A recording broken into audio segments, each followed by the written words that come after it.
नमस्कार दोस्तों, मैं विवेक एक बार फिर से अपने YouTube channel stock trading technique पर आपका हार्दिक स्वागत करता हूं। दोस्तों, जैसे मैं रोज़ आपके साथ निफ्टी, बैंक निफ्टी और बैंक निफ्टी के कुछ स्टॉक्स के साथ आपके साथ मिलता हूं, तो चलिए जो आज के ट्रेडिंग सेशन में रिजल्ट्स मिले वो तो आप मेरी पिछली वीडियो के साथ कंपेयर कर सकते हैं। लेकिन कल के लिए यानी 10 सितंबर के लिए क्या पॉसिबिलिटीज़ बनती है, चलिए उसको एक बार देख लेते हैं।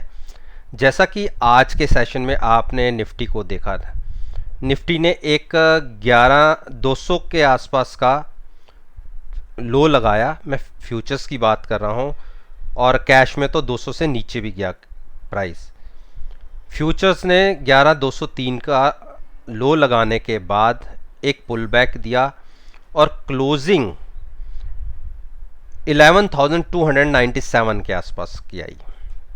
लेकिन जैसा कि मेरा पहले भी मैं आपसे कह चुका हूं, इसमें बाइंग स्ट्रेंथ या बुलिश स्ट्रेंथ कब देखने को मिलेगी, जब क्लोजिंग बेसिस के ऊपर प्राइस 11,375 को क्रॉस करके क्लोजिंग देगा।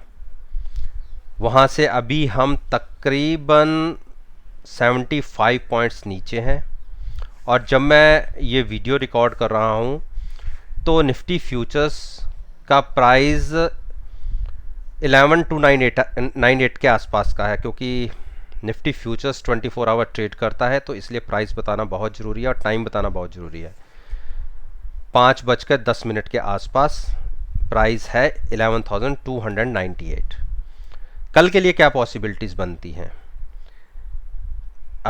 किसी भी कारण से अगर हम आज की जो क्लोजिंग है उसके तकरीबन 30 पॉइंट्स हम नीचे ओपन हुए, नियर अबाउट 270 के आसपास, और कंटिन्यूस अगर हमने ट्रेड करना शुरू किया नीचे की तरफ ही, तो 30 पॉइंट्स का स्टॉप लॉस लगा के आप शॉर्ट कर सकते हैं।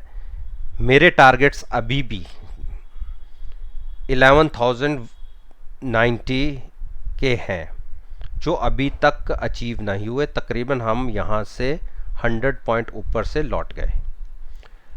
और चलिए एक बार MACD को भी देख लेते हैं। देखिए अभी भी इसमें एक के बाद एक बेयरिश साइड की जो हिस्टोग्राम है, देखिए बड़े बड़े हिस्टोग्राम बेयरिश साइड पे बन रहे हैं। अभी कहीं भी हम ये नहीं कह सकते कि अभी ट्रेंड रिवर्सल आया है। देखिए मोमेंटम अभी भी नेगेटिव है। हाँ, पुल बैक देखने को जरूर मिला, और कोई अगर अपसाइड पर ट्रेड तलाश रहा है तो जो आज का हाई है 11,325 का, उसके ऊपर ओपन होना बहुत ज़रूरी है। उस केस में एक पुल बैक 375 के लिए, 11,375 के लिए देखने को मिल सकता है। लेकिन अगर मेरे हिसाब से मैं अपनी बात कहूं तो मुझे MACD के अकॉर्डिंगली अभी भी एक बेयरिश साइड पे ही मूव दिखती है। चलिए अब हम बात करते हैं निफ्टी बैंक की। निफ्टी बैंक में पॉसिबिलिटी कैसी बनती है? देखिए जो बेयरिश क्रॉसओवर था वो अभी भी ऐसे ही इंटैक्ट है, और आज की क्लोजिंग देखिए, ये एक ट्रेंड लाइन थी जिसको पीछे 3-4 बार नीचे की तरफ की एक क्लोजिंग देखने को मिली थी। लेकिन जब से हमने यहाँ से 25,230 के हाई लगाए, उसके बाद हम कंटिन्यूस डाउन ट्रेंड में थे, और आज की कैंडल फिर से देखिए नीचे ही क्लोज हुई है। कल के कंपैरिजन में 500 पॉइंट्स हम नीचे की तरफ क्लोज हुए हैं। और देखिए जो एक क्रूशियल सपोर्ट थी, मैं थोड़ा बड़ा करता हूँ, जो 50 DMA है उसके ऊपर क्लोजिंग दी है 22,400 के आसपास की, 22,400 के आसपास की क्लोजिंग आई है। अब यहाँ से एक बड़ी डिक्लाइन की शुरुआत हो सकती है। अगर कर्व्स के हिसाब से देखेंगे, देखिए कर्व देखेंगे तो कर्व तो उस हिसाब से ये आज के दिन में कंप्लीट हो गया। 9, हाँ कंप्लीट हो गया तकरीबन। लेकिन क्योंकि क्लोजिंग देखिए ट्रेंड लाइन जो थी उसके नीचे आई है, तो कल अगर हम किसी भी कारण से जो आज की क्लोजिंग है उसके नीचे ओपन होते हैं, तो आप 22,400 का स्टॉप लॉस लगाइए। प्राइस तकरीबन 22,340 के आसपास तक जाने दीजिए, तब शॉर्ट पे पोजीशन लीजिए। और मैं आपको टारगेट्स नीचे के बताता हूँ। नीचे के टारगेट्स अब काफ़ी डीप हो जाते हैं। मैं एक मेंशन कर देता हूँ आपको, फ्यूचर के लिए आसानी रहेगी। जो अब देखने को मिल सकते हैं 20,600 के, तो मोस्ट प्रॉब्ली हम इसकी तरफ मूव कर सकते हैं। देखिए, बाइंग साइड पे हमें कब अपना ओपिनियन जनरेट करना है, जब प्राइस 23,200 के ऊपर ट्रेड करना शुरू करेगा, तब हम बाइंग की सोचेंगे। तब तक हम बाइंग की नहीं सोचेंगे। कल के लिए शॉर्ट साइड पे किसी ने व्यू लेना है तो वो मैंने आपसे बात कर ली है। अब हम बात करते हैं कुछ इसके अच्छे बड़े कंपोनेंट्स की, बैंक निफ्टी के।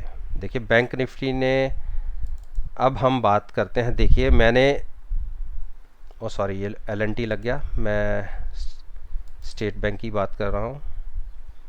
थोड़ी प्रॉब्लम आ रही है। State bank state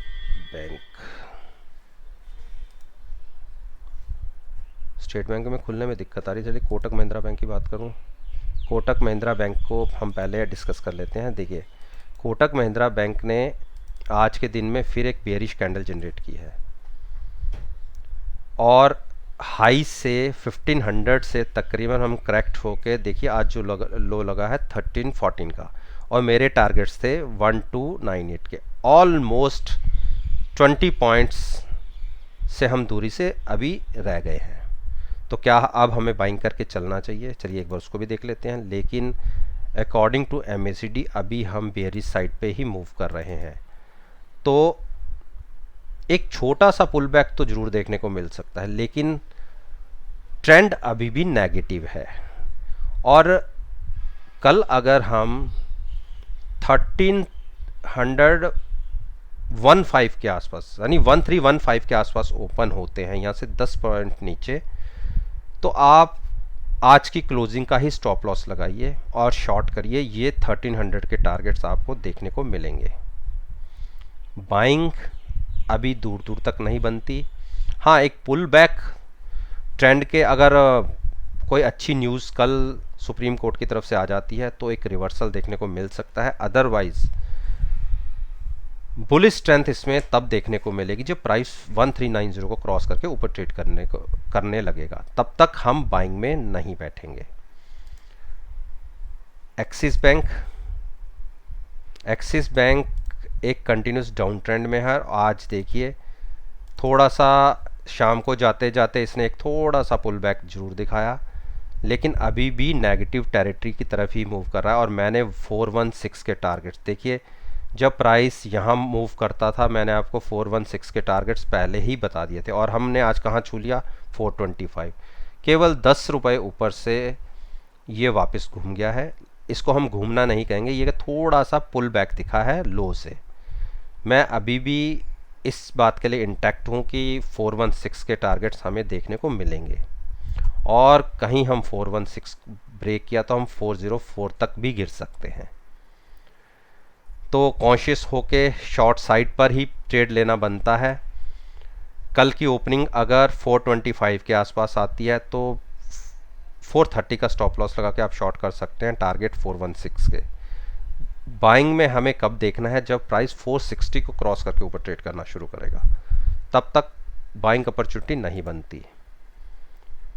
Indus bank ने आज देखिए एक बेयरिश क्रॉसओवर दे दिया।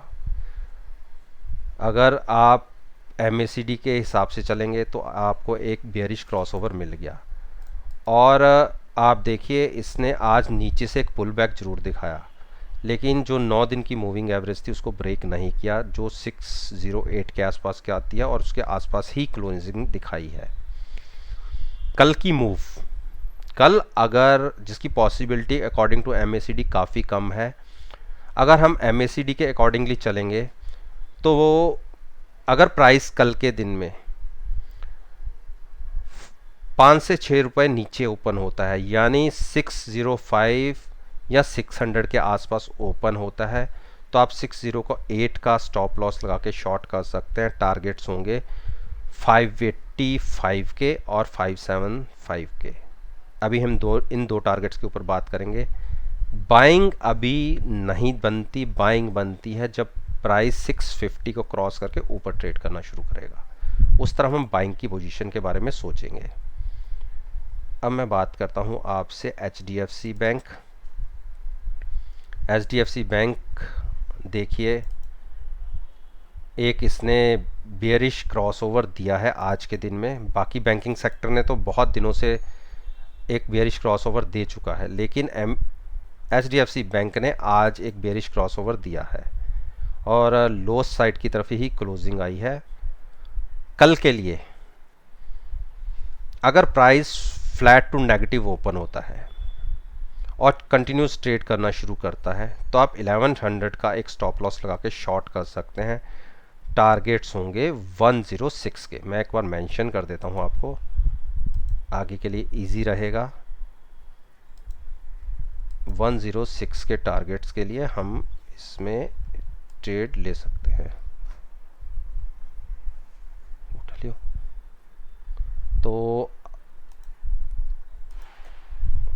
तो अब हम आगे बात करते हैं। इंडस बैंक की हो गई, अब हम बात कर लेते हैं ICICI बैंक की। ICICI बैंक हमें क्या दिखाता है? देखिए, ICICI बैंक ने आज एक थोड़ा सा रिवर्सल दिखाने की कोशिश की। मैं थोड़ा बड़ा करके आपको दिखाता हूँ, लेकिन क्लोजिंग देखिए, मैंने जो 362 का टारगेट देखिए मेंशन किया था, उसी पे ही इसने सपोर्ट ली है। देखिए, ये टारगेट मैंने आपके सामने अभी मेंशन नहीं किया, ये कई दिनों से मैंने इस टारगेट को मेंशन किया हुआ है कि अगर ये 362 ब्रेक करेगा तो 339 के टारगेट्स आपको देखने को मिलेंगे। देखिए, 362 को टच किया और क्लोजिंग आई तकरीबन 367 की, यानी ये इसको अच्छा सपोर्ट यहाँ देखने को मिला। और यहीं पे देखिए, ये कर्व भी कंप्लीट होता था। जैसे ये पीछे कर्व्स बनते हैं, देखिए जहाँ कर्व कंप्लीट होगा वही उसकी सपोर्ट होगी। देखिए, यहाँ पे कर्व कंप्लीट हुआ, फिर यहाँ से कर्व कंप्लीट हुआ, यहाँ से यहाँ नीचे आना चाहिए था लेकिन नहीं आया। अब ये कर्व यहाँ कंप्लीट हुआ है और यहाँ से एक पुल बैक अब दिख सकता है, लेकिन MACD में अभी हमें इंडिकेशन नहीं है। तो हम इंडिकेशन के हिसाब से चलेंगे, जहाँ से हमें इंडिकेशन मिल रहा है। तो उसके लिए हमें कल के लिए 370 का यानी 370 का स्टॉप लॉस लगा के अगर फ्लैट टू नेगेटिव ओपन होते हैं और 10 से 15 मिनट तक हम नीचे ही ट्रेड करते हैं तो 370 का स्टॉप लॉस लगा के आप शॉर्ट कर सकते हैं 362 के लिए। स्ट्रेंथ स्टॉक में तब देखने को मिलेगी जब प्राइस 382 के ऊपर ट्रेड करना शुरू करेगा। उसके बाद 395 के टारगेट्स की हम बात करेंगे, लेकिन अभी हम शॉर्ट साइड पर ही अपना व्यू जनरेट करेंगे। अब हम बात करते हैं ICICI बैंक भी हो गया, HDFC बैंक की बात करता हूँ। HDFC ने एक रेंज बाउंड आज ट्रेड लिया है और पीछे देखिए कई दिनों से 3-4 दिन से प्राइस एक ही जगह पर मूव कर रहा है और आज की क्लोजिंग देखिए 1763 के आसपास आई। लो साइड की क्लोजिंग है और देखिए जो एक तरीके से इसको हैमर बोलते हैं, हैमर नीचे की तरफ क्रिएट हुआ है और लो साइड की क्लोजिंग है 1759 का लो लगाया है। अब जो मेरे टारगेट से देखिए 1735 के टारगेट से उससे केवल 25 रुपीज़ का फ़र्क रह गया।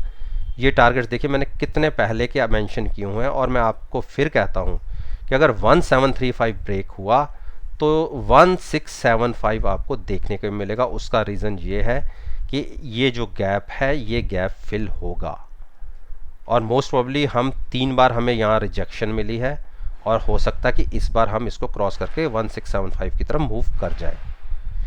तो नज़र रखिएगा कल की ओपनिंग की। अगर हम नीचे की तरफ ओपन होते हैं, फ्लैट टू नेगेटिव ओपन होते हैं और प्राइस लगातार आज की क्लोजिंग से नीचे ही रहता है तो आप उस केस में 5 रुपये का स्टॉप लॉस लेके आप शॉर्ट कर सकते हैं 1735 के टारगेट्स के लिए। स्ट्रेंथ या बाइंग में कब बैठना है, जब प्राइस 1830 के ऊपर ट्रेड करना शुरू करेगा और एक क्लोजिंग कम से कम मिल जाए। रिलायंस की बात करते हैं। रिलायंस आज एक डील की वजह से अच्छी बड़ी मूव दिखाई, और देखिए रिलायंस में मैं जैसे आपसे कहता था कि ऊपर के टारगेट 2195 के जो मेरे इंटैक्ट थे उसकी तरफ इसने मूव दिखा दी। कल के दिन में हल्की सी भी ओपनिंग या अपसाइड की ओपनिंग अगर आती है तो आप 2160 का स्टॉप लॉस लगा के 2195 के जो मेरे टारगेट्स थे, जो पीछे देखिए कई बार अचीव भी हुए हैं, वो टारगेट आपको देखने को मिलेंगे। और इसके ऊपर की क्लोजिंग तो यहाँ से 100 to 200 पॉइंट्स की एक रेंज अपसाइड की खोल देगी। शॉर्ट अभी इसमें हम नहीं बात करेंगे। एक बार मैं स्टेट बैंक को देख लेता हूँ फिर से कि स्टेट बैंक की ओपनिंग कैसे होती है। स्टेट बैंक को खुलने में थोड़ी दिक्कत आ रही है, तो चलिए। तो दोस्तों ये 10 वो स्टॉक्स थे जिसके ऊपर मैं रोज़ अपना ओपिनियन आपके साथ शेयर करता हूँ और कहता हूँ कि आप मेरी इस वीडियो को मार्केट के साथ एनालाइज कर सकते हैं कि जो मैंने आपको टारगेट्स दिए थे आपको देखने को मिले हैं या नहीं, रेजिस्टेंस मिली है या नहीं, या सपोर्ट के आसपास वो रुका है या नहीं। और आप देखिए कितने बढ़िया प्रॉफिटेबल रिजल्ट्स आपको देखने को मिलेंगे। तो अगर वीडियो पसंद आई है तो लाइक कीजिए, शेयर कीजिए और सब्सक्राइब कीजिए मेरे चैनल को, और साथ में बेल आइकन का बटन प्रेस करना मत भूलिएगा। और मेरी ये वीडियो केवल सिखाने के पॉइंट ऑफ व्यू तक ही सीमित है। मैं कभी नहीं कहता कि मेरी वीडियोस को देखकर आप मार्केट में कोई पोजीशन क्रिएट करें। तो इसी बात के साथ मैं आपसे विदा लेता हूँ और एक नई वीडियो के साथ फिर से आपके सामने आऊँगा। तब तक के लिए धन्यवाद। Take care and have a nice day.